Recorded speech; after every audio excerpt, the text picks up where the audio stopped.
గురించి కొద్దిగా ఒక్కసారి వివరణ చేస్తున్నాను. అవతారం గురించి ఒకసారి స్మరించడం అనేటటువంటిది మంచిది కనుక.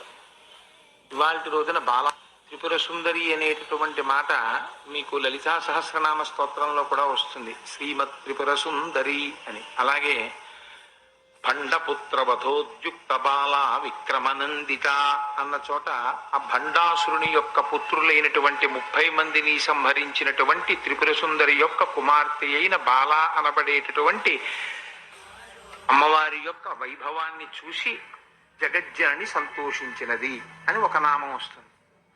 ఈ త్రిపుర నామము చాలా పరమ పవిత్రమైనటువంటి నామము. ఆ త్రిపుర సుందరి స్వరూపంగా ఇవాళ అలంకారం చేయబడినప్పుడు ఒకటి జ్ఞాపకం పెట్టుకోండి, అక్కడ ఉన్న స్వరూపం ఏదో చేయబడుతుందంతే. అది మీకు ఒక్కొక్కసారి సౌకర్యం కోసం అలా ఒకసారి అలంకారం చేస్తారు. ఆ త్రిపుర సుందరికి ఉండేటటువంటి రహస్యం, త్రిపుర సుందరి అని పిలవడంలో ఒక రహస్యం ఉంది. అసలు వాళ్ళ దాంపత్యం చాలా గమ్మత్తైన దాంపత్యం అండి. ఆవిడేమో త్రిపుర సుందరి, ఆయనేమో త్రిపురాంతకుడు. వాళ్ళిద్దరూ ఆది దంపతులు. ఎంత గమ్మత్తో చూడండి. పార్వతీ పరమేశ్వరుల యొక్క తత్వం అలా ఉంటుంది. త్రిపుర సుందరి అంటే ఎక్కడో ఉండవు 3 పురములు. జాగ్రత్త, స్వప్న, సుషుప్తి అని 3 అవస్థలు ఉంటాయి మనకి. జాగ్రత్త అంటే ఇంద్రియములతో ఈ జగత్తునంతటినీ కూడా తెలుసుకుని అనుభవించుట. ఇంద్రియములంటే కళ్ళు, ముక్కు, చెవు, నాలుక, చర్మము. ఈ 5 శబ్ద స్పర్శ రస రూప గంధములనేటటువంటి 5 తన్మాత్రలతో అన్నింటినీ అనులతో కూడుకున్నటువంటి స్థూల దేహమునకు జాగ్రత్తము చేత తెలియబడుతుంది జాగ్రత్త. రెండవది సూక్ష్మ శరీరం. అది ఒక్క స్వప్నావస్థలో ఉంటుంది. స్వప్నావస్థలో ఇంద్రియాలు ఉండవు. జ్ఞాపకం పెట్టుకోవాలి. ఇంద్రియములు పనిచేసే అనుకోండి జాగ్రత్త, ఇంద్రియములు పని చెయ్యలేదు కానీ ఇంకా మనస్సు సృష్టి చేస్తుంది. దానికి స్వప్నావస్థ అని పేరు. అంటే జాగృతిలో అన్ని చూసినటువంటి కన్ను అక్కడే ఉంటుంది, కానీ కంటిలో చూడగలిగినటువంటి శక్తి మాత్రం వెనక్కి వెళ్ళిపోయి మనస్సులోకి చేరిపోతుంది.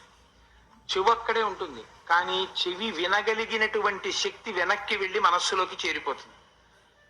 చర్మం అక్కడే ఉంటుంది, కానీ స్పృశిస్తే తెలుసుకోగలిగినటువంటి శక్తి వెనక్కి వెళ్ళిపోయి మనస్సులోకి వెళ్ళిపోతుంది. కానీ మనస్సు మాత్రం ఇంకా సృష్టి చేసి తనకున్నటువంటి కోరికల్ని ఆధారం చేసుకుని స్వప్నంలో సృష్టి చేస్తుంది. అందుకే సృష్టి అన్నది మళ్ళీ ఎక్కడ ఉంటుందంటే స్వప్నం చెప్తారు.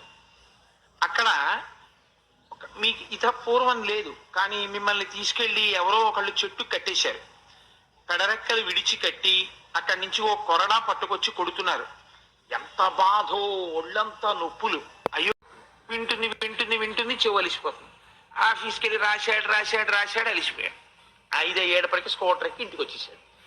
అమ్మయ్యా ఇంటికి వచ్చేసానన్నాడు. అలా ఇంద్రియాలన్నీ అలిసిపోయి బస్సులో ఉన్నాడో, రైల్లో ఉన్నాడో, ఆఫీసులో ఉన్నాడో తెలియచున్నాడో. కొంతమంది ఉపన్యాసంలో బాగా నిద్ర వస్తుంది, అందుకని వాళ్ళకి ఇలా కళ్ళు మూతలు పడిపోతాయి. కళ్ళు మూతలు పడిపోయి అయ్యో మనం అలా ముందు కూర్చోవడం ఎందుకు, ఆవలించడం ఎందుకు అని కూడా ఉండదు. ఆ ముందు వరుసలో కూర్చుని ఇంకేదో కృష్ణ భగవానుడు నోట్లో విశ్వరూపం చూపించినంత నోరు తెరిచి ఆవలిస్తూ ఉండడం. అందుకని అలా ఈ 3 అవస్థల్లో ఆవిడ తిప్పుతూ ఉంటుంది. 3 ఎన్ని సంవత్సరములు బ్రతకనివ్వండి 3 అవస్థలే. 4వ అవస్థ ఏమిటో తెలుసా అండి?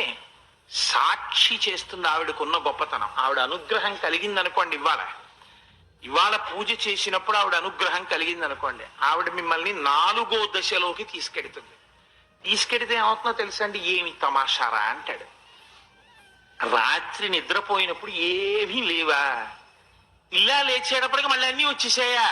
నా బ్యాంక్ బ్యాలెన్స్, బ్యాంక్ అకౌంట్, కట్టుకుంటున్న ఫ్లాట్, దాంట్లో కప్బోర్డ్లు, దాంట్లో ఫ్లోరింగు, ఇన్ని విషయాలు జ్ఞాపకానికి వచ్చేసాయా? బాగా గాఢ నిద్రలోకి వెళ్ళిపోతే అసలు కల కూడా లేదా? ఏమి చిత్రం రా, ఈ 3 అవస్థల్లో తిరుగుతున్నానా? అసలు ఈ 3 అవస్థలలో తిరుగుతున్నా కూడా 4వది ఏది కాపలా కాస్తో అలా ఉండి ఈ 3 చూపిస్తోంది నాకు అన్న 4వ దాంట్లో కూర్చుని సాక్షిగా చూడడం మొదలు పెట్టాడు అనుకోండి 3ంటిని, అంతే. వాడు ఇప్పుడు 3 దటి తురీయము సాక్షిగా కూర్చోవడం నేర్చుకున్నాడు. ఈ స్థితికి వెళ్ళడానికి మనుష్య జన్మ.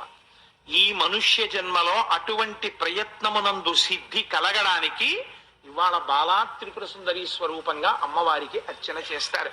ఇవాళ తల్లులు ఉదయం 9 గంటలకు వచ్చారు. వచ్చి ఒక 150 మంది కుంకుమార్చన చేసుకున్నారు. ప్రతిరోజు ఒక విశేషం ఉంటుంది. ఇవాల్టి రోజు చేసినటువంటి కుంకుమార్చన యొక్క విశేషం ద్విగుణీకృతం. ఎందుచేత అంటారేమో, బాలా త్రిపుర సుందరి అమ్మవారిగా అర్చన చేస్తే అమ్మవారు కేవలం జ్ఞానం ఇవ్వడం కాదండి, ఆవిడ దగ్గర ఒక చాలా గొప్ప గుణం ఉంది. ఇహమునందు మీకు ఏ దేవతలు కూడా కటాక్షించలేనంత ఒక గొప్ప సౌభాగ్యం ఆవిడిస్తుంది. ఏమిటో తెలుసా అండి ఆ సౌభాగ్యం? సౌభాగ్యమే, ఇంకొకటి కాదు. పసుపు కుంకుమలను నిలబెడుతుంది. సువాసిని, సువాసిన్యర్చన ప్రీత. ఆవిడ సువాసిని. ఆవిడవి చెక్కు చెదరనటువంటి పసుపు కుంకుమలు. ఆ తల్లి ఎవరి యందు ఆ తల్లికి అనుగ్రహము కలిగినదో వారికి కూడా చెక్కు చెదరనటువంటి పసుపు కుంకాలని అమ్మ కటాక్షిస్తుంది. అందుకే గొప్ప సౌభాగ్యం ఉండాలి. ఎన్ని జన్మలకైనా 5వ తనంతో ఉండి పసుపు కుంకాలతో ఉండి చిట్ట చివర భర్త